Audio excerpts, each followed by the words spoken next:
Vamos ver agora então as partes da nossa lição, a lição número 1.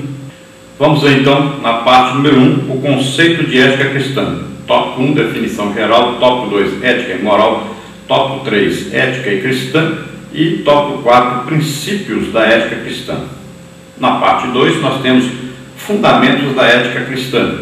Tópico 1, o decálogo. Tópico 2, os profetas. Tópico 3, os evangelhos. Tópico 4, o sermão do monte. E tópico 5, as epístolas paulinas e gerais. Na parte 3, chamados a viver eticamente. Tópico 1, não cobiceis as coisas más. Tópico 2, não vos torneis idólatras. Tópico 3, não nos prostituamos. A introdução diz: estudar ética é muito importante para o aperfeiçoamento do nosso relacionamento e conduta na sociedade. Entretanto, nestes trimestres veremos que a ética cristã difere da secular. Enquanto esta se fundamenta em valores materialistas e relativistas, aquela tem como eixo a palavra de Deus, a revelação divina e imutável. Assim como vivemos em uma época onde os conceitos pós-modernos relativizam as doutrinas cristãs, é relevante identificarmos os principais fundamentos da ética cristã a fim de aperfeiçoar nossa vida de comunhão com Deus e testemunho cristão à sociedade, como está aí no Sermão do Monte, em Mateus 5, de 13 e 14. Então nós temos aí como principal a seguir, nós vemos assim um resumo da ética cristã no Sermão do Monte, onde Jesus explica mais claramente sobre o que Deus deseja, o que Deus quer que a gente faça realmente, que a gente viva realmente aqui na terra, que seria um reino de Deus na terra. E nós vamos ver que a ética cristã, que é baseada na Bíblia, ela é diferente da ética que o mundo segue. O mundo é orientado a seguir um outro tipo de ética, e a ética do mundo conflita com a ética cristã. E mesmo falando de cristianismo, as pessoas que não conhecem Deus, elas têm uma maneira de ver, uma maneira de seguir. E mesmo na ética cristã, nós podemos ver que ela difere muito de sociedade para sociedade, de igreja para igreja, de denominação para denominação. Vamos ver que alguns pegam o que está na Bíblia e relativizam isso. Muitos pegam o que está na Bíblia e torcem, mudam até a palavra de Deus. Alguns fazem outras traduções bíblicas para mudar alguma coisa que prejudica seu grupo.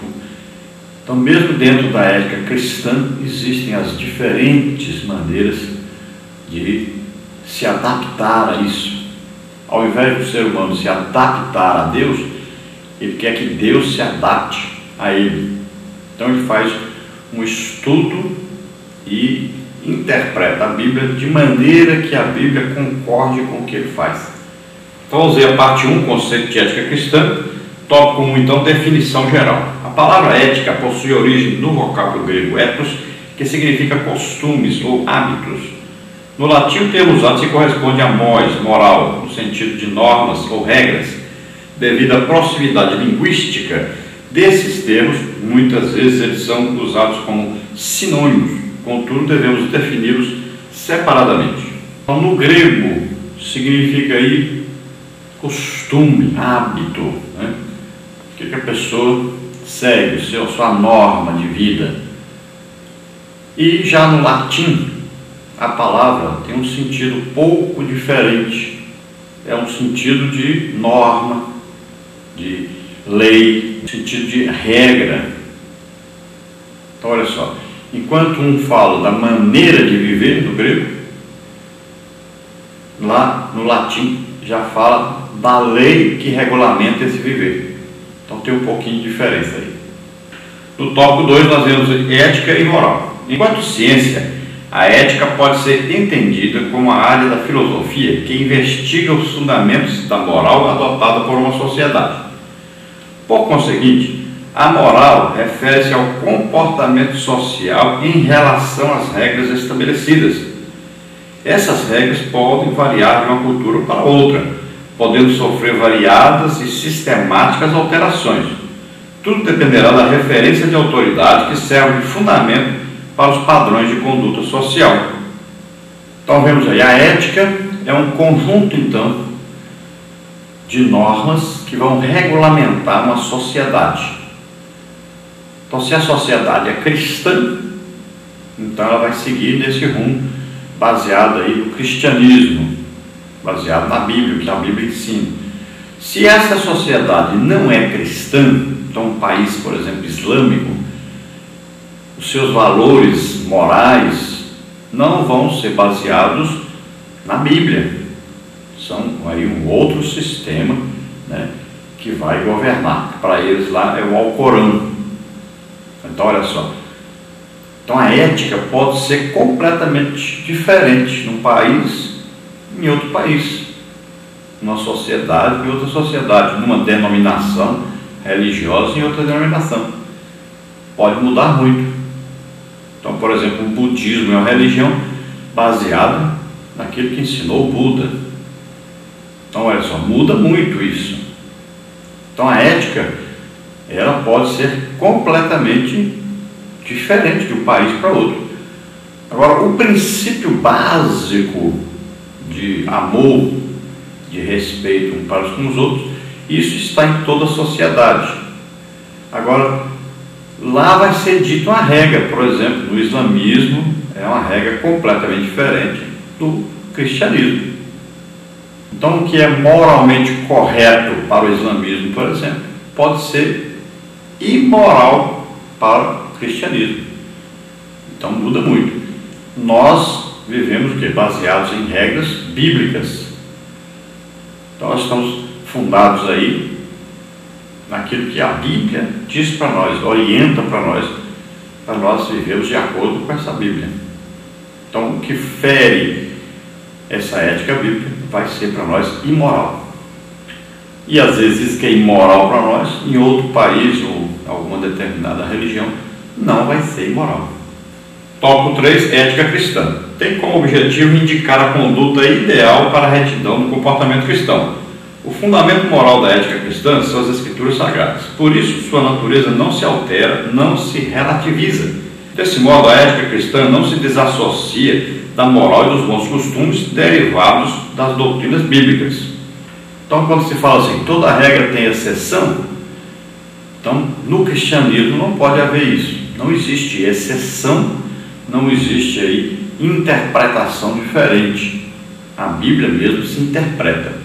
Então, nós temos aí no cristianismo, na ética cristã, uma coisa que não pode ser mudada, não pode ser alterada, não pode se dar um jeitinho nisso.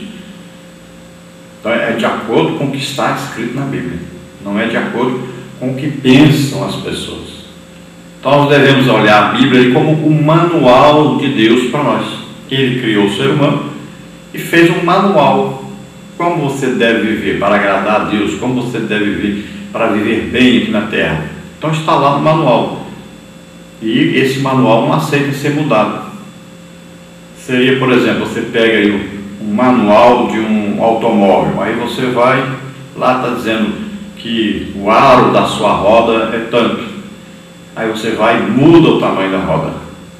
Você está colocando em risco então sua vida, porque você alterou o funcionamento, ele foi projetado para aquele tipo de roda. Então veja bem, assim é que é a Bíblia.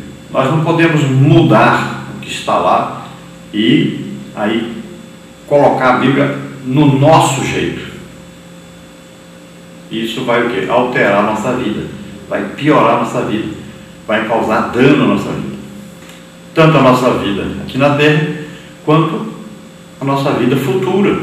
E vai atrapalhar o nosso relacionamento com Deus. No tópico 4, princípios da ética cristã. O Deus Trino é santo e imutável. Ele se revelou nas Sagradas Escrituras e por isso a Bíblia é plenamente inspirada por Deus. Nesse aspecto, os princípios ético-cristãos que derivam das Escrituras são imutáveis e divinos. Esses princípios têm aplicação adequada para todas as épocas e culturas, pois são universais. Assim, os padrões ético-cristãos não podem ser relativizados. O céu e a terra passarão, mas as minhas palavras não hão de passar, como está em Mateus 24:35.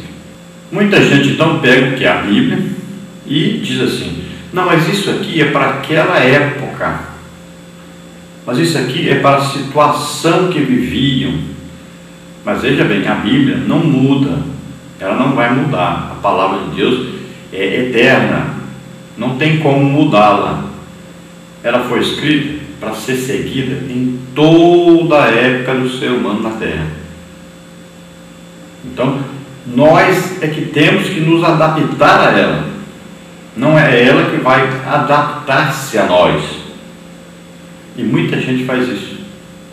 Ele relativiza a palavra de Deus e ele quer que uma coisa que funcionava na época tal não funcione agora.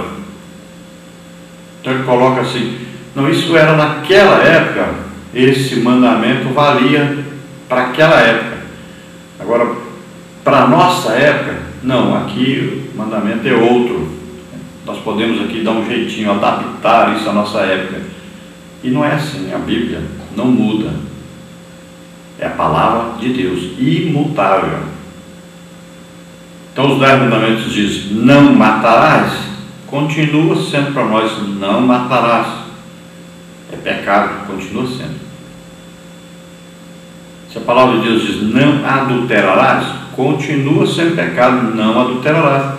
O que valia há 4.000 anos atrás, vale hoje do mesmo jeito. Parte 2, fundamentos da ética cristã. Então, neste tópico, mostraremos as principais seções bíblicas, tanto do Antigo quanto do Novo Testamento.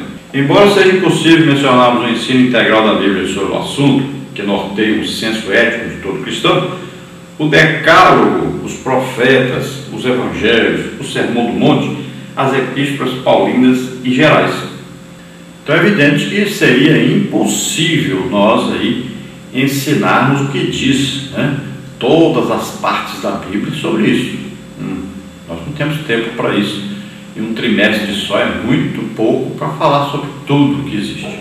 Mas nós vamos o quê? Procurar sintetizar isso e estudarmos isso.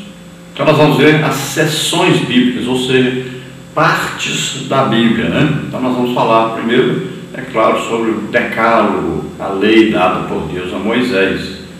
Depois nós vamos falar aí dos profetas. Depois nós vamos falar aí do Sermão do Monte, onde Jesus faz uma sintetização aí, a ética do reino de Deus, da ética cristã. E depois nós vamos ver o que Paulo fala sobre isso nas epístolas paulinas, e vamos ver também o que fala sobre isso nas outras epístolas.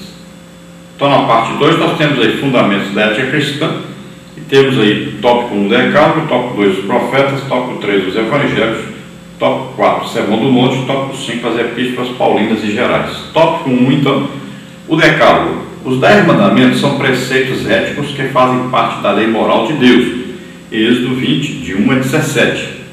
Os 4 primeiros tratam da relação do homem para com o Criador: adoração exclusiva, condenação à idolatria, alerta acerca do uso de seu santo nome e sacralidade do templo, pois está em Êxodo 20, de 1 a 11. Os 6 últimos mandamentos referem-se à relação do homem com o próximo: honra aos pais, zelo pela integridade da vida, repúdio ao adultério, proibição ao furto, à mentira e à cobiça. Êxodo 20, de 12 a 17. Jesus ensinou que os 10 mandamentos resumem-se nesses dois: amar a Deus sobre todas as coisas e amar ao próximo como a si mesmo. Mateus 22, 37 a 39. Então sabemos que Deus dá a lei a Moisés e diz para Moisés que o povo deveria seguir essa lei.